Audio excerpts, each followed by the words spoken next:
ఏంది వాస్ ఇది? ఇదే నెత్తి నొప్పి అవుతుంది రేవంత్ కు చెప్తున్నా నేనేదే.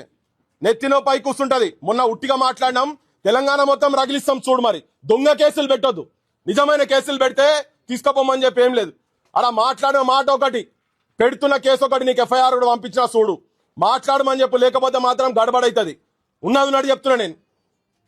నువ్వు మాట్లాడి ఇప్పుడు నువ్వు వస్తావా ఇడికి రాండి, మీరు ఎవరికి చెప్పుకుంటారో చెప్పుకోర్రి. ఇది గలత్. ఇది రేవంత్ చేస్తున్న చాలా. నేను మొన్నటిదాకా బూట్లు సాక్షుల వాసన అన్నాడు కదా, ఇప్పుడు ఆడు సిట్టుకుపోతే కూడా తిరుగుతున్నట్టు అనిపిస్తుంది నాకైతే. ఏంది ఈ లంగా కేసులు, దొంగ కేసులు ఇంకెన్ని రోజులు పెడతారు? తెలంగాణ వచ్చిన తర్వాత కూడా భరించాలి ఇక్కడ వాళ్ళు. ఏం మజాక్ బా ఇది? మళ్ళీ రుబాబ్ ఆయనే ఆడ నిలబడితే ఈ ఇంట్లోకి వచ్చి రుబాబ్ చేస్తున్నారు ఈ పోలీసు వాళ్ళు. మమ్మల్ని కూడా వేసుకోపోతారా? తీసుకోపోరి, మేము కూడా వస్తాంపా. చలో చూద్దాం ఇక తెలంగాణ ఏం జరుగుతుందో తెలంగాణలో చూద్దాంపా. మేము కూడా వస్తాంపా. ఏడికి తీసుకుపోతారో చలో.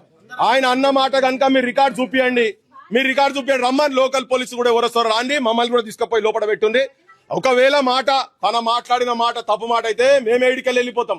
దొంగ కేసులు, ఫ్యాబ్రికేటెడ్ కేసులు పెట్టి మీరు తెలంగాణ జర్నలిస్టులను తొక్కుదామంటే మాత్రం నడవదు. బరాబర్ చెప్తున్నాం. వస్తున్నావా బాస్ నువ్వు వీడికి? అరే రా, ఏం తమాషాలు ఇవన్నీ చెప్పు. ఫోన్ చేసి చెప్పు ఇప్పుడు. మాట్లాడు. ఆ డీజీపీతో మాట్లాడతారా, ఎవరితో మాట్లాడతారో మాట్లాడు, రేవంత్తో మాట్లాడతారా మాట్లాడు. ఏంది దిల్లగే? ఏం మజాక్ ఇది? తెలంగాణ వచ్చిన తర్వాత తెలంగాణ జర్నలిస్టులకు ఎవరికి ఏంది ఇది? వాడు మొన్నోడో వచ్చో పోలీసు వాడు వచ్చి తీసుకుపోయి 3rd డిగ్రీ టార్చర్ చేస్తాడు. అంతా మొగోళ్ళ మొత్తం ఇక ఇదే పోలీసు రాజ్యమా? ఇక మొన్న పని చేస్తారు. తెలంగాణ మొత్తం చెప్పినాం కదా, ఇప్పుడు మొత్తం ఇక్కడ మొత్తం తెలంగాణ అంతా ఇప్పుడు కూడా తెలుస్తుంది. ఇక ఈయన సంగతి ఏంది, ఈయన కథ ఏంది, ఈయన చేస్తున్నది ఏంది అని ఎవరికి ముఖ్యమంత్రి, ఎవడేస్తే ముఖ్యమంత్రి అండి ఈయనే.